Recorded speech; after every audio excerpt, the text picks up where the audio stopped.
Selamat pagi semua. Assalamualaikum. Semoga semuanya sihat sejahtera hari ini. Lama kita tak jumpa ya. Okey, kita akan mulakan tajuk kita hari ini dengan tajuk komponen aquaponik. Murid kena tahu komponen aquaponik itu terdiri daripada tangki ikan, bekas tanaman, media tanaman, sistem perpaipan, pam air dan juga penapis. Okey, tangki ikan itu ialah tempat untuk memelihara ikan. Okey, dan dia daripada jenis kolam simen ataupun kita guna kolam fiberglass. Okey, sebelum bergerak lebih jauh lagi, murid bolehlah buka buku teks. Muka surat berapa? Muka surat 124, 125. Okay, kebanyakannya komponen-komponen ni kita dah belajar dah sikit-sikit masa kita dekat tingkatan 1. Ya, kita dah belajar dah sikit-sikit. Kolam simen tu selalunya kolam yang kamu panggil kolah. Kat rumah yang mak panggil kolah tu ialah kolam simen. Kita panggil kolah tapi dia ialah kolam simen. Kolam fiberglass. Ni kalau kita tengok yang dekat selalunya dekat penternak-penternak ikan, kita gunakan yang tangki yang warna biru. Selalunya dia warna biru lah. Ya, tahan lama ni. Sebab kat sekolah kita ada ni. Kolam fiberglass ni. Kita ada kat sekolah. Seterusnya ialah bekas tanaman. Yang ni. Tempat menanam tanaman dalam sistem aquaponik, pasang surut ataupun kitaran. Sebab kita perlukan 2 bekas. Satu bekas untuk tangki ikan dan satu bekas lagi untuk sistem untuk kita punya sistem tempat tanaman. Ya. Jadi kita perlukan bekas ni. Okey. Kemudian biasanya kita akan gunakan dia bersama bersama dengan alat autosifon. Okey. Okey, seterusnya ialah media tanaman. Media tanaman ni tujuannya adalah untuk memegang tanaman dan dia boleh jadi tempat bertumbuh. Untuk dia besar. Okay. Dan dia biasanya dalam NFT kita akan gunakan rock wool. Rock wool ni dia macam kain. Ataupun kain flannel. Ya. Rock wool. Dia macam kain, dia macam span macam tu. Kemudian dalam EBB flow kita gunakan batu kerikil dan juga arang pun boleh guna. Asalkan dia dapat memegang tanaman. Okay, asalkan dia dapat memegang tanaman. Okay, seterusnya sistem perpaipan. Yang ni dah belajar waktu tingkatan 1 untuk tajuk fertigasi. Ya. Okay. Kita ada pipe poli dan pipe PVC. Untuk guna pipe poli dan pipe PVC, kita kena guna penyambung pipe yang betul. Okey, sekarang saya nak tanya. Apa beza pipe poli dengan pipe PVC dari segi warna? Siapa boleh beritahu saya?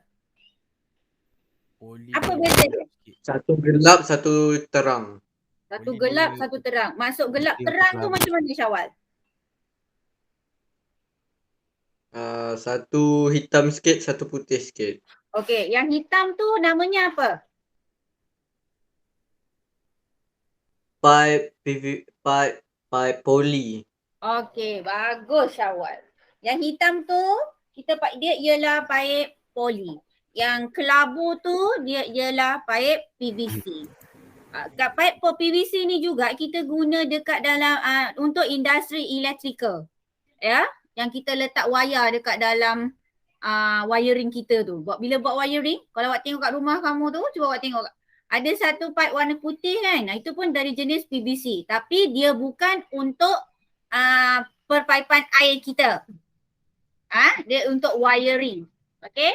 Tu beza dia. Jangan salah gunakan ya, dia lain-lain. Dia ada tujuan dan fungsi yang lain. Okey, pam air. Pam air pun kita dah belajar masa buat fertigasi. Dia dalam aquaponik, dia untuk memindahkan air dari tangki ikan ke bekas tanaman. Ya. Jadi dekat mana agaknya duduknya pam air ni? Siapa boleh beritahu saya? Kat mana pam air ni nak duduk nanti? Dekat luar. Dalam. Dalam akuarium. Dua-dua. Dalam tangki ikan. Sebab dia nak pump air tu dari tangki ikan naik ke bekas tanaman. Itu dia maksudnya. Okey?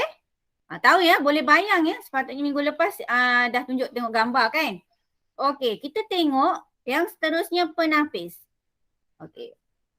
Penapis dalam aquaponik ni dia agak besar sikit ya. Dia agak besar sikit. Okay.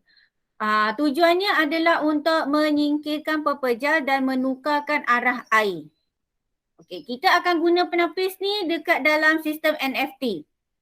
Menapis tapi penapis berasingan dari kolam. Dalam EBB flow kita guna penapis tapi media tanaman sebagai penapis biologi. Maksudnya kita tak gunalah apa penapis ni yang dalam gambar ni, yang saya tunjuk dalam gambar ni biasa kita guna untuk NFT. Kalau EBB flow, tanaman tu sendiri, media tanaman tu sendiri jadi penapis. Okey. Seterusnya ialah kita akan tengok bab 2.5.4. Tersasul lagi belakang. Okey. 2.5.4 dia ialah melakar reka bentuk sistem aquaponik. Okey, ada orang dia dah siap dah dia punya sistem aquaponik. Okey, cuma nak tahu berjaya ke tak berjaya. Okey. Apa dia? Untuk buat lakaran ni, tahap penguasaan 3 boleh diberi kepada murid bila murid boleh membuat lakaran dan membina model. Ingat. Dalam tajuk-tajuk sebelum ni, dia cuma cakap membina lakaran, menghasilkan lakaran sistem sahaja tau. Yang sebelum-sebelum ni. Tapi untuk aquaponik, dia suruh kita buat lakaran dan bina model. Baru boleh dapat TP3. Sekarang kita tengok kriteria reka bentuk aquaponik. Okey, kriterianya kita mesti aplikasikan reka bentuk aquaponik yang dipelajari. Okey, berapa reka bentuk aquaponik yang kita dah belajar? Cuba beritahu saya, siapa? Raf. Raf. EBB flow. EBB flow. NFT. Itulah nama dia. Jadi nanti untuk buat untuk lakaran dia awak boleh mesti mengaplikasikan reka bentuk aquaponik yang dipelajari. Lakaran mesti mengutamakan komponen utama aquaponik ya. Komponen utama aquaponik. Jadi apa dia komponen utama dia? Mestilah ikan, mestilah tanaman, mestilah apa? Mestilah dia punya sistem pepaipan dan yang lain-lain tu. Mesti ada. Lakaran mengikut kreativiti sendiri. Mesti ikut kreativiti sendiri. Dan yang paling penting, apa yang dilakar, itulah model yang akan awak hasilkan. Kalau dalam lakaran tu awak label ada aquarium saiz 24 inci.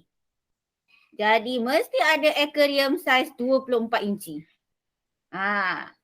Apa yang awak lakar, itulah model yang akan terhasil. Sebab itu saya selalu pesan. Buat lakaran tu, pastikan benda tu awak mampu untuk laksanakan. Jangan lakaran cantik tapi bila tengok hasil, alamak, macam tu, tak mau. Okey? Ikut semampu yang mungkin ya. Okey. Seterusnya, dalam bentuk 2D ataupun 3D. Apa maksudnya di sini? Dalam bentuk 2D ataupun 3D. Kalau 2D,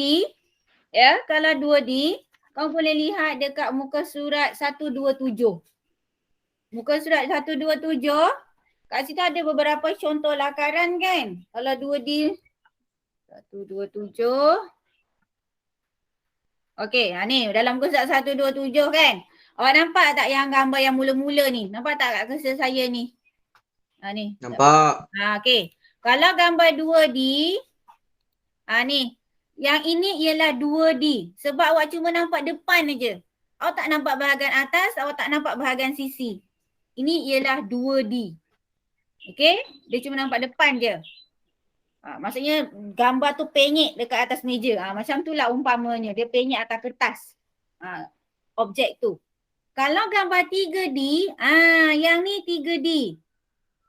Okey, kenapa saya kata dia 3D? Awak nampak tangki ikan ni rupa dia rupa silinder. Ni tangki ikan. Awak nampak tangki air ni dia rupa silinder yang ditegakkan. Awak nampak lagi yang ni sistem pengairan dia dalam bentuknya ada bahagian sisi, ada bahagian depan, ada bahagian atas. Ini yang dikatakan 3D. Okey? Ni maksud dia. Lakaran mesti 2D ataupun 3D. Dia tak ada 1D. 2D ataupun 3D. Okey, seterusnya lakaran bermaklumat. Apa maksud bermaklumat kat sini? Maksudnya ialah dia ada elemen dan prinsip reka bentuk dinyatakan. Dinyatakan elemen dan prinsip reka bentuknya. Dinyatakan juga dimensinya. Dimensi ni apa? Dimensi ni ialah ukuran. Okey, ialah ukuran. Nanti sikit lagi saya tunjukkan. Dan dia mesti nyatakan bahan yang digunakan. Okey, bahan yang digunakan. Ni yang tadi yang saya kata ya. Lakaran yang dihasilkan mesti sama dengan model yang akan dihasilkan. Dia tak boleh lakaran lain, model lain. So be careful Okey, kita tengok. Ni contoh tadi. Ni contoh lakaran bermaklumat. Ni. Ini adalah contoh lakaran bermaklumat. Okey. Kita tengok. Okey. Mesti ada elemen reka bentuk. Awak tulis dekat sini elemen reka bentuknya apa. Kalau ada garisan, rupa, bentuk. Okey. Kalau masa tingkatan 1, saya memang selalu tekankan pada semua murid saya kata bila kita buat lakaran, every time kita buat lakaran, make sure semua mesti tulis dekat tepi ni. Sama ada elemen dan prinsip reka bentuk. Every time saya kata bila buat lakaran mesti tulis. Mesti tulis. Jangan tak tulis. Bila kita tulis, kita akan tahu apa benda yang kita buat. Sama ada kat sebelah kiri ataupun sebelah kanan. Tapi selalu saya letak dekat sebelah kiri lah. Ni hari ni ruangan si kecil, saya letak kat sebelah kanan. Every time. Mesti biasakan diri. Jadi nanti awak tingkatan 3 ataupun awak akan masuk ke peringkat yang lebih tinggi, awak dah terbiasa dah. Okay? Elemen dengan prinsip mesti dinyatakan at least 3. Ya, ni prinsip saya letak 2 je. Yang lagi 3, yang nombor yang ketiga tu kena cari sendiri. Ni contoh. Okey, ada elemen, ada prinsip reka bentuk. Lepas tu kena ada dimensi. Tadi kan saya kata dimensi kan? Okey, dimensi tu ialah ni. Ukuran. Dalam lakaran, ukuran yang kita letak ialah mm. Kalau dekat pembaris awak, cuba tengok pembaris awak. Ukuran apa kat pembaris awak tu? Ukuran unit apa? Saya boleh beritahu saya ukuran dekat pembaris awak tu unitnya apa? cm. Mm ada tak? MM ada. MM pun ada kan? Okey. Ni untuk kemahiran matematik lah. Kalau dekat pembaris awak tu cuma ada unit cm saja, awak kena pandai lah Ijaz. 1 cm bersamaan berapa mm? Matematik ni. 1 cm bersamaan berapa mm? 10. Yes, pandai. Siapa tu? Henry. Okay. Syawal. Okey, semua pun pandai.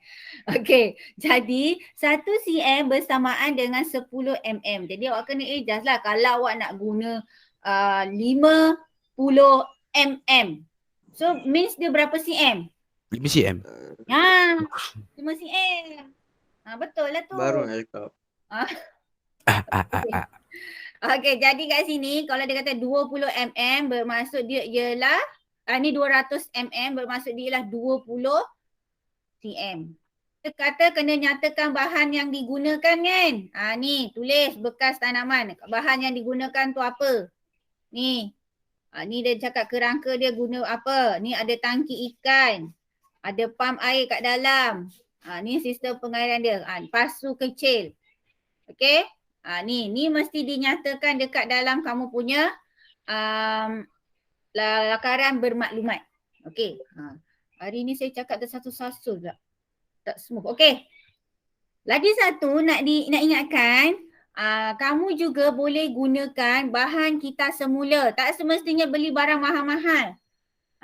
Okay, kita guna bahan kita semula. Cuba kamu tengok kat gambar ni. Awak rasa aquarium ni dipakai apa kat ni awak? Ni kat bawah ni. Tangki ikan ni semua dia pakai apa kat ni awak? Ni semua. Ini saya rasa dia pakai besen ni. Besen. Ni dia tabuk botol ni rasanya. Macam tu lah lebih kurang. Okey. Ni. Jadi nanti awak boleh hasilkan satu lakaran bermaklumat. Awak kena ingat dulu ya, awak kena bayangkan dulu awak nak guna bahannya apa. Macam pasu kecil ni, murid yang lepas-lepas dia pernah dia ganti dengan tapak botol mineral. Tapak dia pun boleh, dia punya moncong botol tu pun boleh. Okay, sekarang buka buku modul.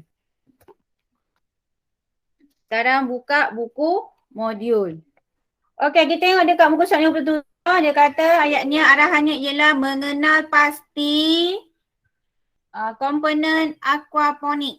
Okay, mengenal pasti komponen aquaponik. Okay, kita tengok tangki ikan. Apa fungsi tangki ikan?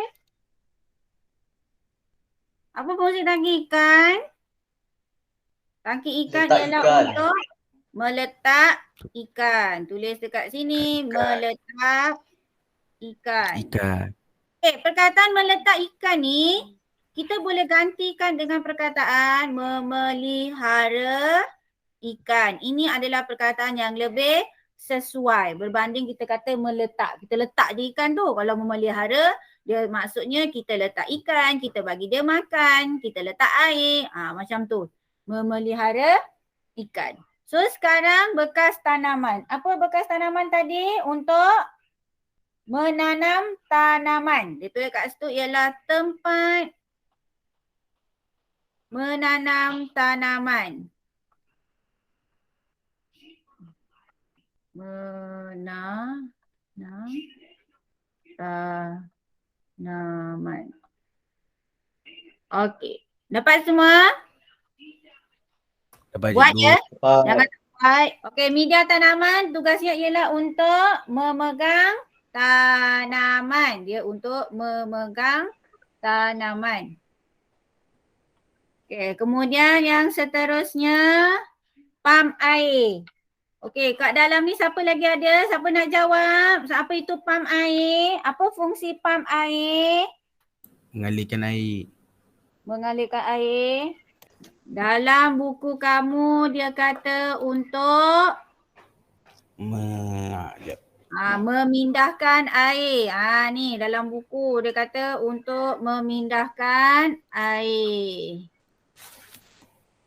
Dalam buku awak ni dia kata untuk memindahkan air dari tangki ikan ke bekas tanaman. Ni. Jadi awak tulis kat sini untuk memindahkan air.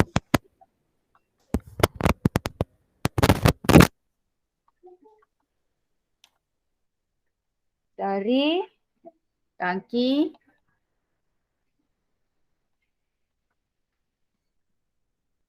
mana? Tangki ikan ke bekas tanaman. Okey. Kemudian penapis. Saya jawab. Air. Apa dia? Penapis dapat menyingkirkan pepejal penapis mekanikal dan mengukur arah air penipisan biologi. Okey, penapis ialah untuk menyingkirkan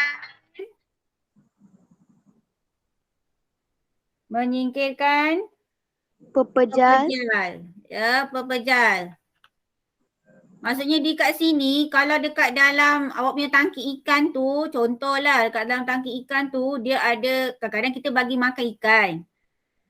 Saiz makan ikan tu, kalau dia tak lagi kembang, kan, dia besar lagi, lepas tu dipam air tu kan sentiasa mengalir. Dia sampai dekat penapis, penapis akan blok pepejal tu.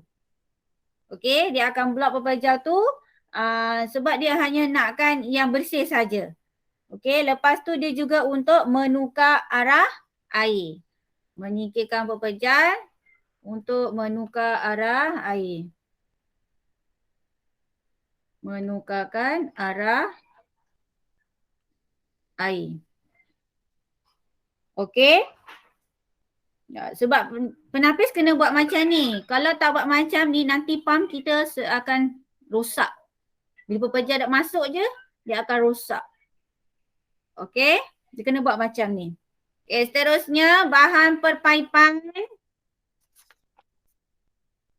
Okey, yang ni. Ya cikgu, saya tak sempat tengok penapis. Okey, tak sempat tengok penapis. Okey, nah. Yang atas dah siap dah? Dah. Okey, kita tengok bahan perpaipan. Kemudian untuk sistem perpaipan ni, tengok kat situ, bahan penyambungan paip. Saya tulis kat situ bahan penyambungan paip kan? Okey.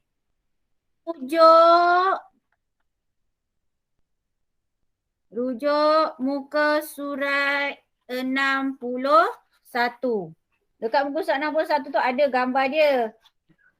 Okey, apa dia yang pertama? Kita ada siku 90. Kita tulis dekat sini. Siku 90 darjah. Pengecil. Sebenarnya benda-benda ni bergantung kepada apa yang awak gunakan. Ini semua cadangan daripada daripada supplier kan. Ini adalah contoh. Kalau memang awak guna siku 90 darjah pengecil, awak gunakanlah. Yang ni kalau orang yang dah biasa buat, dia kalau orang paip ya, dia panggil bukan siku 90 darjah pengecil, dia akan panggil elbow. Ya, dia akan panggil elbow. Okey. Poly mill threaded elbow kat situ tulis ya. Okey, kemudian kita ada palam. Palam ni, ya palam, dia sebenarnya untuk tutup. Dia kat hujung batang paip tu untuk tutup supaya air tak terus mengalir. Dia tutup. Fungsi palam. Kemudian kita ada grommet. Grommet. Ini kalau tak saya kalau yang buku dulu dia sebut gelang. Ni yang ni ya, grommet. Kemudian ini ialah T sama. Semua orang boleh baca tulisan saya. Okey, T sama. Kemudian ada siku 90 darjah sama. Cikgu, dulu. Yang mana? TEE cikgu. Ni. TEE. Okey. 90 darjah sama. Sekejap. Okey, siku 90 darjah, kemudian palam. Kenapa ada dua palam? Wak, kenapa ada dua palam, Wak? Kenapa dia lari ni?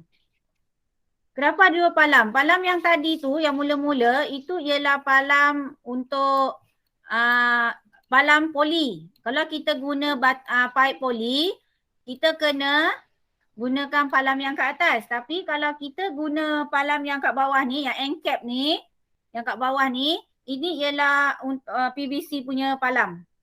Ya, ini untuk PVC. Ya, ini untuk PVC. Kemudian seterusnya ada T sama. T sama. Kat mana ni? Okay, T sama, yang kat sini awak tulis T sama. Kemudian satu lagi ialah T pengecil. Okey, T pengecil. Ya, sini T pengecil. Kenapa dia kata macam tu, Wak? Sebab kalau awak tengok dalam gambar rajah dekat muka surat 125, ya, dua bahagian yang sama besar, satu bahagian dia kecil. Sama juga kalau T sama, dua-dua sama. Okay, dua-dua sama. Okay, dua-dua sama. Okay. Okay, seterusnya 2.5.4. Yang ni kena buat dekat rumah. Yang ni kena buat. Yang ni kena buat sendiri. Pastikan lakaran mesti sama dengan dia punya Dia punya model. Okey. Sebelum saya nak tutup kelas saya hari ini, saya nak awak tengok muka surat muka surat 135. Saya nak semua orang tengok muka surat 135.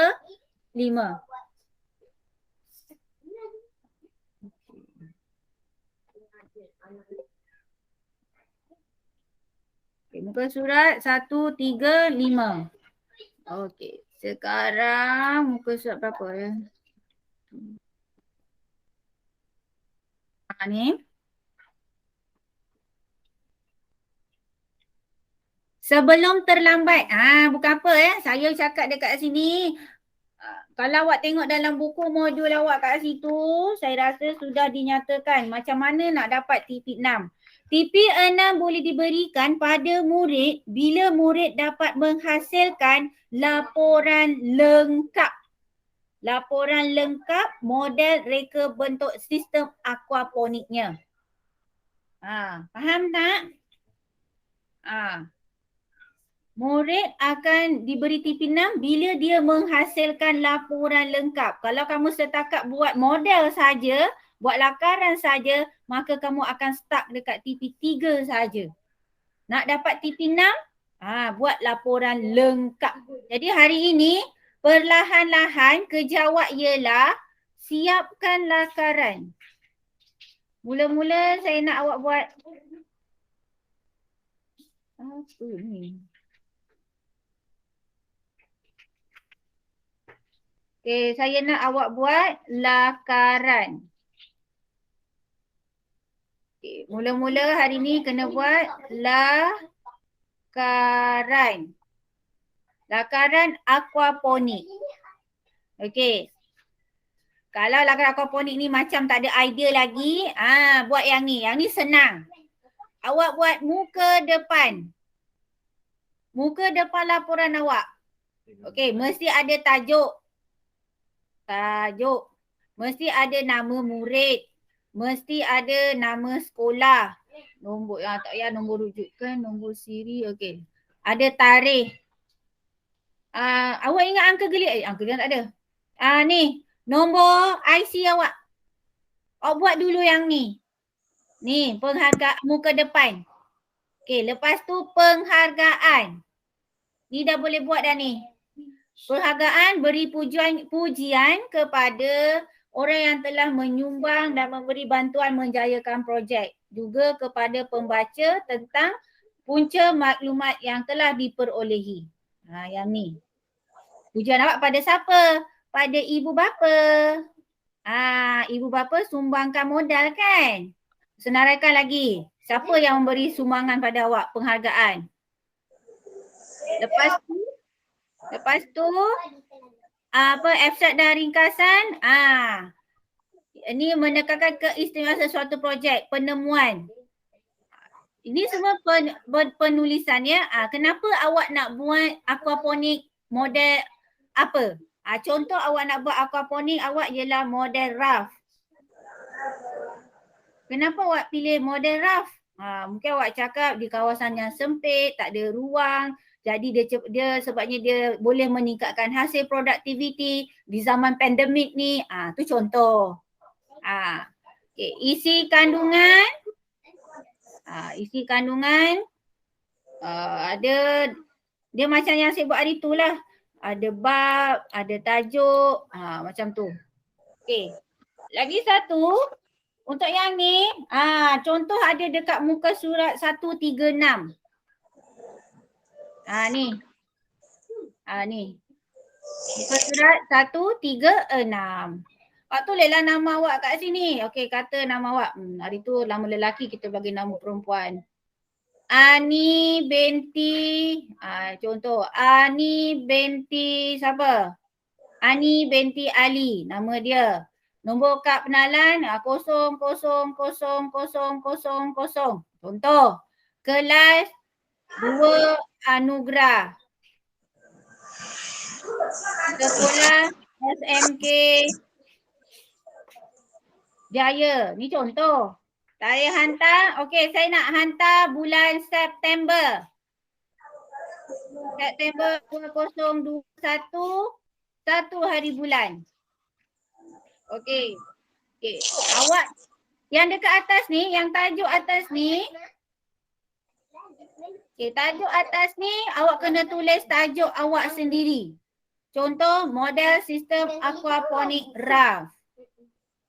Contoh RAF. Ataupun EBB flow, tulis kat sini, ataupun NFT. Ni tajuk dia. Ya. Ni tajuk dia. Okey, lepas tu ni contoh penghargaan dah ada. Ni boleh salin je ni. Ni salin. Yang ni boleh salin. Ini muka surat depan ya, yang ini muka surat depan. MS depan. Okay, ni muka surat depan ni. Untuk yang ini ni. Bahagian yang ini ni ialah untuk muka surat depan ni. Okay, ni semua muka surat depan. Okay. Untuk penghargaan ni, awak letak di muka surat 1. Yang ni muka surat 2. Yang ini ialah contoh. So make sure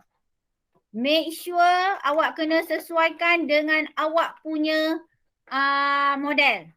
Kalau dia RAF, awak kena semua cerita pasal RAF. Kalau dia ialah NFT, kena cerita semua NFT. Kat sini saya akan trap awak untuk kenal pasti bahawa awak faham ke tak faham. Ni dibagi contoh. Awak dah boleh buat dari dekat muka surat 136 ni dah boleh buat dah. Okey, ni boleh buat ni. Ini muka, okey ni muka surat 3. Jangan main salin aja Ni contoh tau. Ni contoh. Dan ingat muka surat ni mesti muka surat awak sendiri. Ini yang ni, muka surat awak sendiri. Jangan salin dekat sini. Kalau awak salin kat sini, memang confirm saya terus potong dah, tak ada markah dah kat sini. Tak ada markah yang ada kat sini. Okey? Mesti ikut muka surat sendiri. Jangan ikut yang ada dekat dalam muka surat ni. Dalam contoh ni, ikut dalam contoh, salin semua. Saya bukan nak mesin photostat, saya nak orang yang faham. Okey, ni contoh sahaja. Okay. Isi kandungan yang ni dah settle. Kemudian minggu depan saya akan terangkan yang kat depan yang untuk muka surat 137. Jadi hari ni 136 saja. Ni boleh siapkan hari ni. Tarikh hari ni 19 tadi. Dah boleh buat dah yang ni. 19 hari bulan 8. Okey. Okey, faham tak ni? Banyak ya kerja. Habis tak macam mana? Faham. Boy, kau marah ke? Tak ada cikgu. Okey. Marah ibu. Faham tak? Ada Faham. soalan? Ada soalan tak? Faham. Tak ada. Tak ada. Okey, kalau tak ada soalan sebelum berpisah, sebelum keluar daripada Google Meet ini, tolong klik pada link kehadiran. Ya, tolong klik pada link kehadiran untuk menandakan yang awak hadir hari ini. Okey. Lagi satu, saya minta sangat-sangat tolong siapkan laporan-laporan yang tertangguh. Kita jumpa lagi minggu hadapan. Sebelum keluar, pastikan dah klik pada link kehadiran, isi link kehadiran. Pesanan saya, siapkan lakaran. Okey. Siapkan lakaran. Lepas tu buatlah laporan tu yang 4 perkara. Sepatutnya awak dah boleh siap page 1 sampai page 3 kan. Buatlah dulu. Buat dulu. Okey, kita jumpa lagi minggu hadapan. Assalamualaikum warahmatullahi wabarakatuh. Salam sejahtera. Assalamualaikum. Terima kasih. Bye. Bye. Terima kasih, Go. Sama-sama.